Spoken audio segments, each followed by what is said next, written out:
Բայրամովի նկարագրությամբ հենց Փաշինյանն է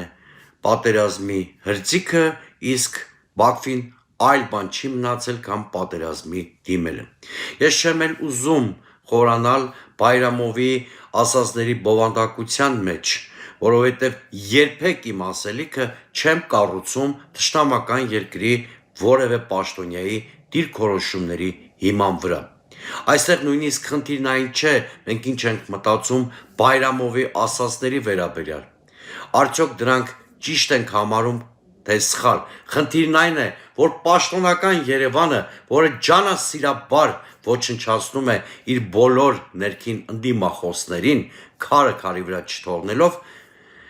ջուրը բերանն է առել եւ որևէ կերպ չի արձագանքում Բայրամովի ասածներին։ Սա կարող է վկայել երկու բանի մասին։ Կամ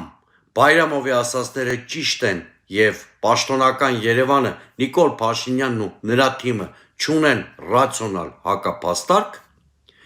կամ Բայրամովի ասածները սխալ են,